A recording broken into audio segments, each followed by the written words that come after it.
Anak, hindi ko kailangan mapanood ang video mo para malaman ko kung ano ka talaga. Nanay mo ako eh, syempre alam ko.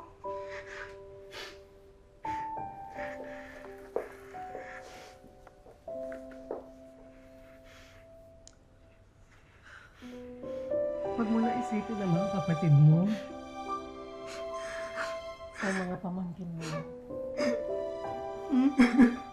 Mahal na mahal ka nila.